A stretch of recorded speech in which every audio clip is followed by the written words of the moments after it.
Hello lovelies, welcome to the channel. So I have an art journal process video for you today. It's a pretty quick one.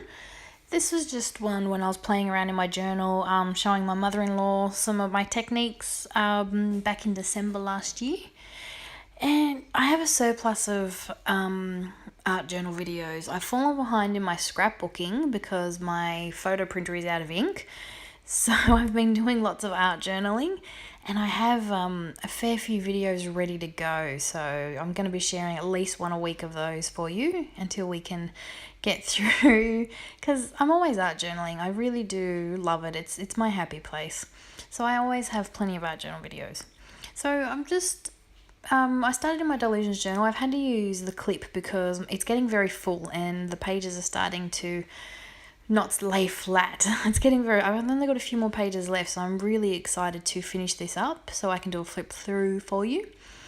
And I'm just using, I'm pretty sure it's London Blue and Periwinkle Blue, which is one of the new Dylusions sprays from the last release. And I've just sprayed that down, used some water to get it flowing, and then I've smushed the page together to let those inks blend. Then I have gotten one of my favourite triangle stencils, sprayed some black ink through it, and then flipped it over on the opposite page. Now obviously this stencil only has a little bit of white space, so there was a lot of black ink on there, which gave me a lot of black ink on the page. At first I thought it was a bit of a hot mess, but then I don't mind it in the end because it gives me a great place to journal, and that's exactly what I do.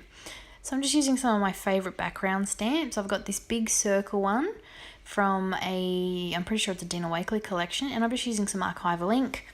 And then I'm going to go in with my absolute favourite Kaiser Craft stamp and add a bit more to that background. If you've watched my art journal videos in the past, you know that I like to have a focal image, and on this page I've done that in the form of a Dylusions stamp. It's actually a pretty big image stamp.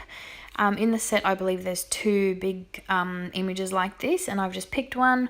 I ink it up really well with some more archival ink, and then I'm going to stamp it on some scrap paper that I have on my desk. It's just regular copy paper, and it actually stamps really good. I was a bit worried because it's a bigger stamp, but it actually stamps really well. And then I'm just going to fussy cut that out. I do cut that out of the video because no one wants to watch me cut out a shape of some kind. So yes, I'm just going to fussy cut around that. I don't colour it or anything, although looking at it now, I'm thinking I might go back in with some scribble sticks maybe, or I might do another page similar to this with another big focal image from one of my stamp sets, and maybe use the Dina Wakley scribble sticks to colour that in. I've rediscovered my scribble sticks lately and I really want to use them. I really want to get the new set that was just released at CHA these past few days, Creativation, sorry. And yeah, so I thought I can't justify buying new ones if I haven't used my old ones. It's one of those, it's not that I don't want to use them, it's one of those things where I'm hoarding them. Well, you know how you have a favourite craft supply and you're so worried that you're going to use it all up that you hoard it so you don't use it? That's like me with those scribble sticks. I love them, but I don't use them because I'm worried that I'll use them up, which is ridiculous because I can just buy more.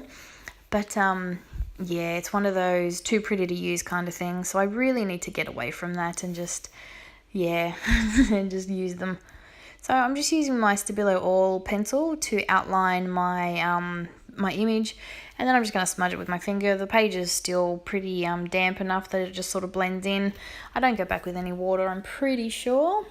But I just like to use this to just to make that image stand out a little bit more. One of my absolute favourite ways to add white splatters to an art journal page is to use a paint pen, and instead of an ink mist or something, because if I use a Dylusions or a Distress mist, what happens is it's not opaque enough and it soaks up the colour behind, especially when you use water reactive inks like I have. So I throw around my paint pen and it gives me some beautiful splatters. And while I had it out, it was a perfect time to add my quote, which ended up working perfectly on this really dark patch from that stencil. So I really liked the way that worked. So I hope you've enjoyed my video. It's super quick, but lots of great techniques here to show you how I do an art journal page. So thanks for watching, and I will be back in a few days with a new video. Bye for now.